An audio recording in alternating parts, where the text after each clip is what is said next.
Perkenalkan, nama saya Dormauli Simaremare. Pada kesempatan kali ini, saya akan membahas tentang sistem reproduksi pada manusia. Sebelumnya, saya ingin bertanya, apa yang kalian ketahui tentang materi sistem reproduksi pada manusia?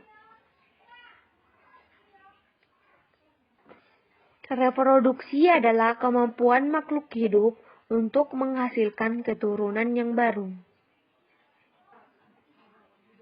Tujuan reproduksi adalah untuk mempertahankan jenisnya dan melestarikan jenisnya agar tidak punah. Sistem reproduksi pada manusia terdiri dari dua bagian. Yang pertama, sistem reproduksi organ pria dan sistem reproduksi organ wanita. Sistem reproduksi organ pria terdiri dari dua bagian. Yang pertama, organ reproduksi dalam, dan yang kedua, organ reproduksi luar.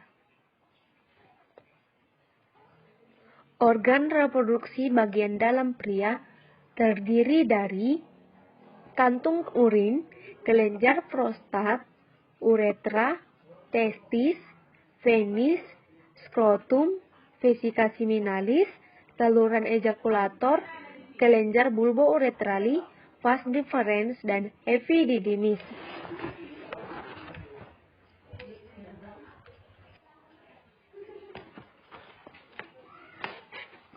Organ reproduksi dalam terdiri dari 1. Vas deferens. Organ ini adalah saluran panjang dan tebal, mulai dari epidermis hingga ke rongga funggul. Organ ini terletak di belakang kandung kemih. Yang kedua, vesika seminalis. Organ berbentuk kantung yang menempel pada vas deferens dekat dengan dasar dari kandung kemih. Yang ketiga, saluran ejakulasi. Saluran ini terbentuk dari gabungan vas deferens dan vesika seminalis.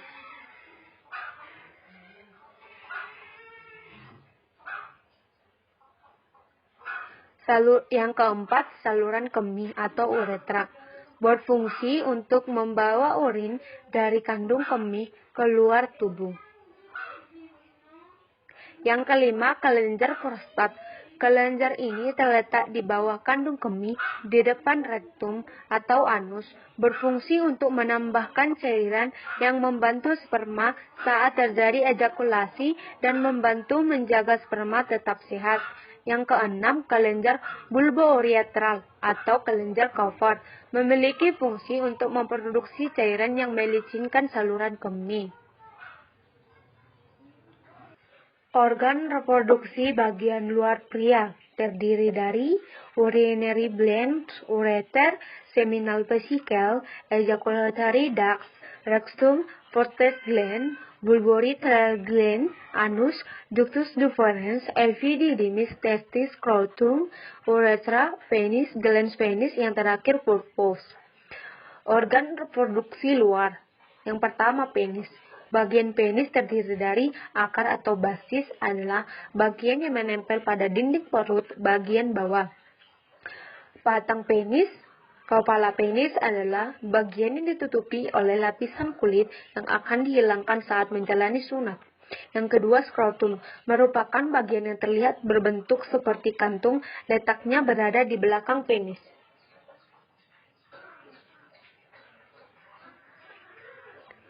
Yang ketiga, testis, memiliki fungsi untuk menghasilkan testosteron yang merupakan hormon seks pada pria.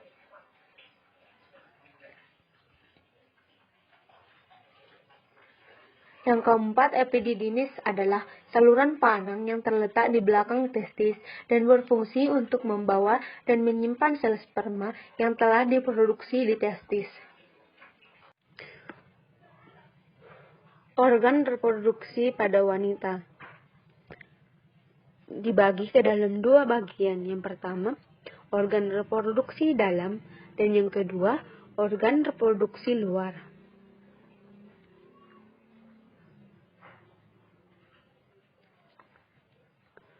Organ reproduksi bagian luar wanita. terdiri dari labilla, mons pubis, lubang uretra, lubang vagina, dan klitoris. Organ reproduksi luar. Yang pertama, labilla adalah bagian luar yang terdiri dari dua Organ reproduksi luar. Yang pertama, labilla adalah bagian luar yang terdiri dari dua pasang lipatan kulit di kedua sisi bukaan vagina bernama labilla mayora dan labilla minora. Labilla mayora atau bibir kemaluan besar berada di bagian luar atau akan ditutupi dengan rambut kemaluan setelah memasuki pubertas. Labilla minora atau bibir kemaluan kecil tidak berambut. Yang kedua, mons pubis, tonjolan lemak di atas labilla yang ditutupi dengan rambut setelah memasuki masa pubertas. Bagian ini mengeluarkan zat feromon yang diduga berperan dalam proses terjadinya ketertarikan seksual. Yang ketiga, lubang vagina ini merupakan pintu masuknya ke vagina. Yang keempat, klitoris merupakan tonjolan kecil di bagian atas labilla minora yang sangat sensitif dan merupakan sumber utama kenikmatan seksual wanita. Yang kelima, kelenjar Bartholin atau kelenjar vestibular. Kelenjar ini terletak di kedua sisi bukaan vagina dan berfungsi menghasilkan lendir kental untuk melumasi vagina ketika berhubungan seksual. Yang keenam, lubang uretra. Lubang uretra adalah tempat keluarnya urin dari kandung kemih. Lubang uretra adalah tempat keluarnya urin dari kantung kemih.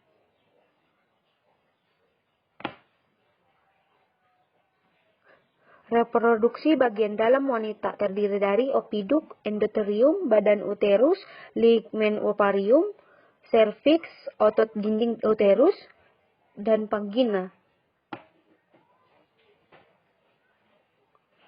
Organ reproduksi dalam. Yang pertama, vagina. Organ ini terletak antara bagian bawah rahim dan tubuh bagian luar. Bagian vagina ini merupakan lorong atau jalan keluar untuk melahirkan, serta tempat masuknya penis selama berhubungan seksual. Yang kedua, serviks atau leher rahim meher. Leher rahim adalah pintu masuknya antara vagina dan rahim, yang merupakan berupa lorong sempit. Dinding serviks bersifat fleksibel sehingga dapat merenggang dan membuka jalan lahir saat persalinan. Ketiga, rahim atau uterus merupakan organ berbentuk seperti buah pil yang menjadi bagian bagi janin yang sedang berkembang. Yang keempat, ovarium atau indung telur. Organ ini merupakan kelenjar kecil berbentuk opal yang terletak di kedua sisi rahim. Ovarium berfungsi untuk menghasilkan sel telur dan memproduksi hormon seks wanita, yakni estrogen, progesteron yang dilepas ke dalam aliran darah. Yang kelima, saluran telur atau tuba Fallopi adalah saluran sempit yang melekat pada bagian atas rahim mengarah ke ovarium. Saluran ini merupakan jalan bagi telur dari ovarium ke rahim, serta tempat terjadinya pembuahan telur oleh sperma.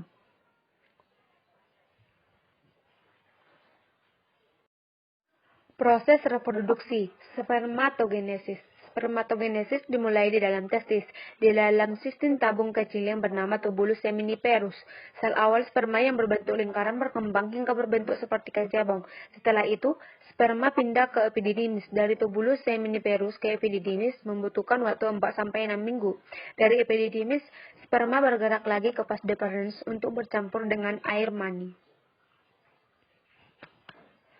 Proses spermatogenesis.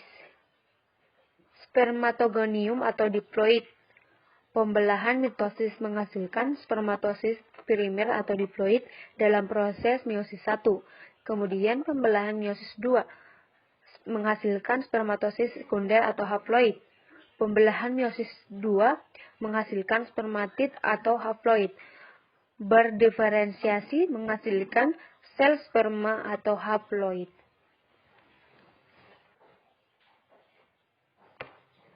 Proses reproduksi oogenesis.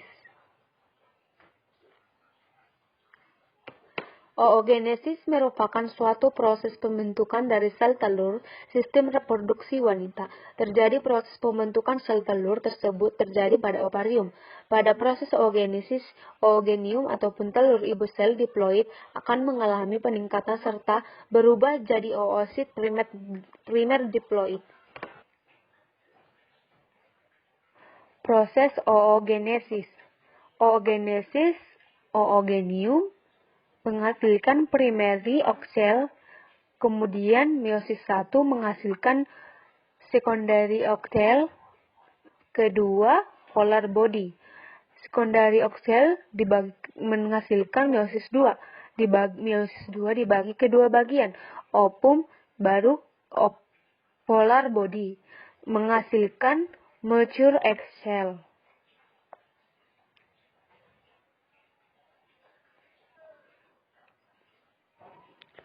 Menstruasi. Menstruasi atau haid merupakan perdarahan yang terjadi akibat luruhnya dinding sebelah dalam rahim atau endometrium yang banyak mengandung pembuluh darah. Lapisan endometrium dipersiapkan untuk menerima implantasi embrio. Jika tidak terjadi implantasi, embrio lapisan ini akan luruh. Darah keluar melalui serviks dan vagina. Pendarahan ini terjadi secara periodik. Jarak waktu antara menstruasi yang satu dengan menstruasi berikutnya dikenal dengan satu siklus menstruasi. Siklus menstruasi pada wanita terdiri dari 3 fase, yaitu yang pertama fase aliran menstruasi. Tahap ini berakhir pada 4-6 hari pada siklus iklus. Yang kedua, fase proliferasi. Fase proliferasi dikenal oleh hormon estrogen, maka disebut juga estrogenic fase.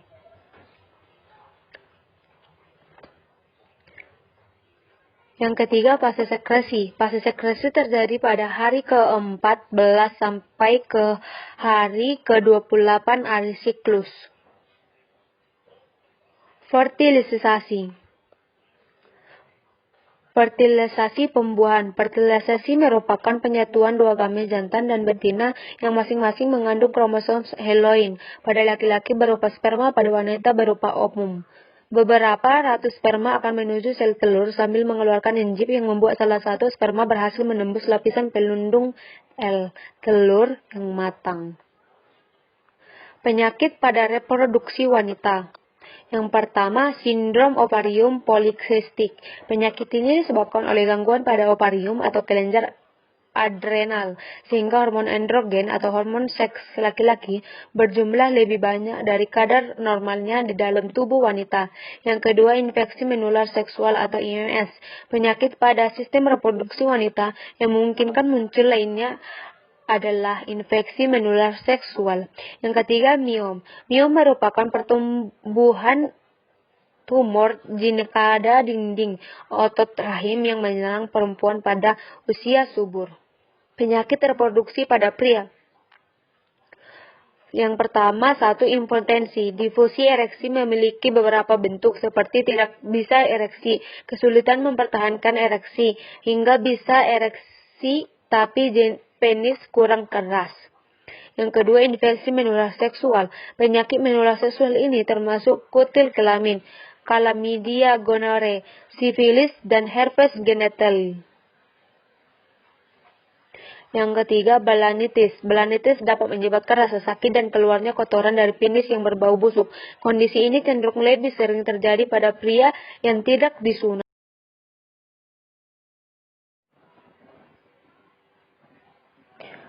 Dapat kita lihat daftar pustaka yang saya ambil.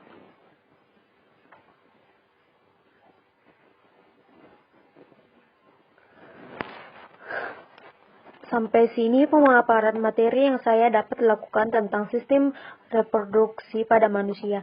Terima kasih telah menyaksikan. Semoga bermanfaat ilmunya.